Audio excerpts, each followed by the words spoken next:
Buongiorno a tutti. Rappelons qu'hier, vers 8h du matin, le corps d'un homme a été découvert dans sa voiture au jardin d'Arcellone à Furiani. Il s'agit d'Hicham Di Michel Safour, promoteur immobilier de 47 ans, qui a été tué par balle dans son véhicule. Celui-ci était connu des services de police. Les enquêteurs et la procureure de la République de Bastille, Caroline Tarot, sont allés sur place. L'enquête a été confiée à la SRPJ. Une voiture incendiée a été retrouvée non loin des faits. Plus d'infos à venir. Et puis, dans les faits divers, une femme de 65 ans s'est grièvement blessée hier en tombant dans les escaliers du roi d'Aragon à Bonifacio. Cette dernière a trébuché en haut de l'escalier pour ensuite réaliser une impressionnante dégringolade avant de terminer sa course tout en bas des marches, soit environ 40 mètres plus bas. Les sapeurs-pompiers sont intervenus et la victime a été transportée dans un état grave à l'hôpital de Bastille. Se trouvant dans un état préoccupant, cette dernière a ensuite été plongée dans un coma artificiel. En politique, à Bastille, les déclarations de candidature ou de soutien se succèdent en vue des municipales de mars prochain. Et une nouvelle fois, c'est l'avocat bastillais Jean-Sébastien de Casalta qui obtient un soutien officiel. Après la Fédération de Haute-Corse du Parti radical de gauche, c'était le conseiller territorial Anda Perduman et dernier président du conseil départemental de la Haute-Corse, François Orlandi, qui s'est rallié à Jean-Sébastien de Casalta. Selon François Orlandi, Jean-Sébastien de Casalta marque son attachement à une société corse plus juste et plus respectueuse et devenant un acteur de premier plan de la lutte contre toute forme d'injustice. Ainsi, selon François Orlandi, sa volonté de se mettre au service des Bastillois mérite le soutien le plus large et celui-ci parle de confiance au moment d'apporter son soutien à une personnalité, je cite, dont la loyauté a toujours été le maître mot de l'action. Fin de citation. Autre soutien, celui du mouvement corse démocrate de François Tat, qui a décidé à l'unanimité de se rallier également à la candidature de Jean-Sébastien de Casalta aux prochaines municipales. Donc, réuni en Assemblée Générale, le MCD explique avoir analysé l'ensemble des prises de position et notamment la déclaration de candidature de Jean-Sébastien de Casalta avec la proposition de rassemblement et d'ouverture qui est la sienne. Le mouvement a pris acte des soutiens que cette candidature a recueillis auprès des autres forces politiques et personnalités de la gauche bastiaise. Il a également considéré les échos positifs et l'espoir qu'elle suscite auprès des Bastiais. Le MCD se reconnaît dans la démarche ainsi initiée et à l'unanimité a ainsi décidé de soutenir et d'y contribuer en souhaitant que d'autres forces politiques et personnalités viennent l'enrichir et la confronter. I casi di lingua d'Aiac ou di Uviumorbo e Valink ou vous disent Ayo. Tel est en effet le label choisi par l'organisme de formation Aflocat et qui évoque le mouvement et l'implication pour une langue qui se veut vivante. Aflocat propose ainsi de très nombreux ateliers pour passer de la langue objet à la langue outil. Plusieurs points de rencontre sont proposés, comme nous le dit Benjamin Perrenet. Nous avons souhaité répondre à l'appel à proposition, à l'appel à candidature de la collectivité territoriale pour Casa di Lingua, tout simplement parce que déjà Aflocat est un organisme de formation qui intervient dans la formation en langue corse depuis maintenant 8 ans et que nous avions à cœur de passer la vitesse supérieure sur la formation en langue corse. Et il nous semblait important de pouvoir diversifier notre offre et de proposer de nouveaux ateliers à des publics différents, à la fois aux enfants, aux adolescents et bien évidemment de continuer à proposer des activités pour les adultes. L'idée aussi, c'était bien de faire un pas de côté quelque part et de ne plus être simplement dans de la formation et donc l'étude de la langue, mais aussi de pouvoir transmettre d'autres compétences, d'autres savoir-faire en utilisant la langue corse et donc de passer de la langue objet à une langue outil et de remettre la langue corse au cœur de la transmission. Pour cela, donc plusieurs sites, plusieurs lieux pour faciliter, on va dire, cette mise en situation. Tout à fait. Nous avons fait le choix d'utiliser une nouvelle marque, la marque Ayo, pour, ma foi, proposer ces ateliers en langue corse, répondre à ce label Casa di Lingua. Et Ayo, c'est 3 nouveaux locaux, bien sûr à Ajaccio avec 2 sites, le centre culturel Uborgo et nos locaux à Baleone, le Valink, dans la commune de Vigianello, sur la place de la mairie, et enfin le Fiumorbo avec un nouveau local à Prone di Fiumorbo à Miniachar. Donc Ayo, c'est ce nouveau label, on va dire, pour l'apprentissage de 7 à 77 ans, même au-delà. C'est exactement ça. Ayo, c'est la nouvelle marque d'Aflocat pour la promotion de la langue corse et la distribution de la langue corse. Il s'agissait de Benjamin Perrenet pour Aflocat. Et puis au-delà de ces nombreux lieux de vie consacrés à la langue, c'est un véritable éclectisme que l'on trouve dans le programme proposé. On écoute de nouveau Benjamin Perrenet.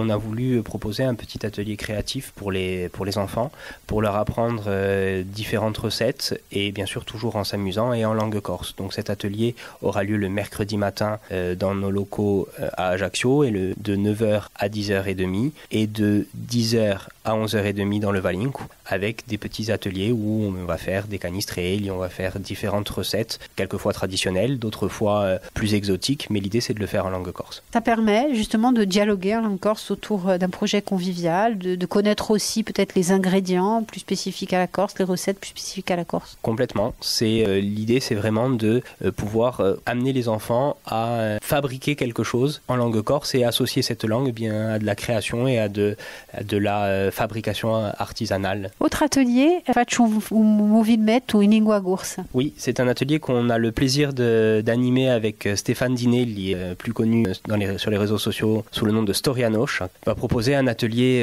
de création vidéo, alors avec bien sûr en amont le travail d'écriture du film, puis également le travail de construction du film à proprement parler, avec la lumière, avec l'enregistrement vidéo, puis le montage. Et l'idée c'est à la fin d'année de pouvoir produire différentes vidéos, quelquefois humoristiques, quelquefois des reportages. La fin d'année sera l'occasion pour nous de présenter les travaux de ce groupe. Storianoche qui appréhende la langue, on va dire, sur un ton décalé, on le voit dans ses vidéos. Oui, c'est important pour nous de désacraliser un petit peu la langue aussi et de pouvoir l'utiliser de façon décomplexée et sur différents supports et de différentes façons. C'est bien sûr la cible de cet atelier, les adolescents et les adultes.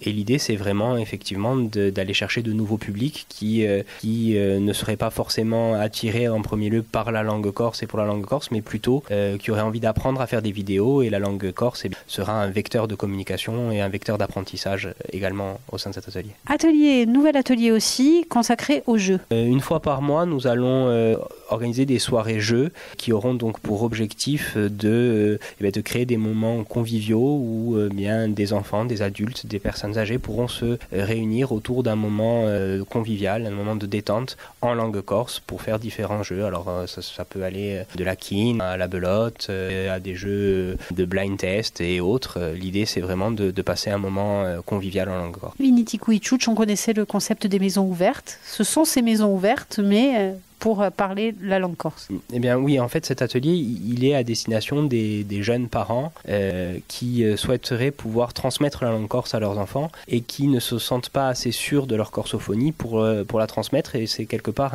un accompagnement à la transmission de la corsophonie pour ces parents.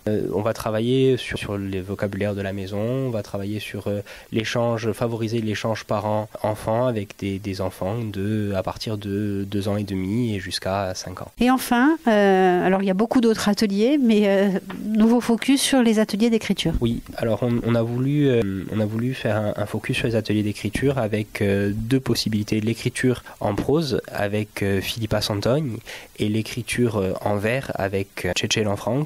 Et l'idée c'est de permettre à des personnes qui ont déjà une corsophonie existante, même si elle n'est pas parfaite, de s'essayer à l'écriture artistique et donc essayer de produire un recueil d'ici la fin de l'année de ces différents textes qui auront été produits tout au long de l'année. En justice et football, le juge des référés du tribunal administratif de Bastille a rejeté la requête de Luce Corti qui voulait être intégré dans le championnat de football de National 3. Rappelons qu'un long litige opposait le club cortenais qui avait obtenu le titre de champion de Corse sur le terrain au terme de la saison passée et le FC Balagne qui avait finalement coiffé les montagnards sur le poteau sur tapis vert.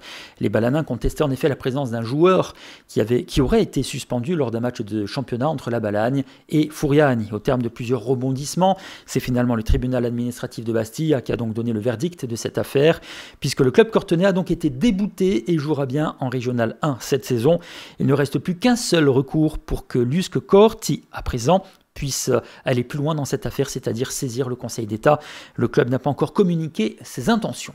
On se quitte avec les prévisions météo.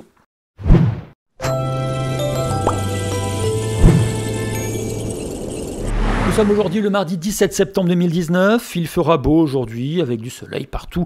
Juste quelques cumulus fleuriront en début d'après-midi, mais essentiellement sur le relief. La seconde partie de journée, on aura l'établissement d'un vent d'ouest à sud-ouest et localement modéré avec une atténuation. Par la suite, les températures sont toujours élevées jusqu'à 29 degrés aujourd'hui pour Portivic, pour Corti, 28 degrés pour Ajaccio ou Propia, 27 pour Calvi, Isola, mais également Bunivaggio. Voilà ce qu'on peut dire sur l'actu sur Radio Alta Frequenza. Merci pour votre fidélité. Bonne matinée à tous.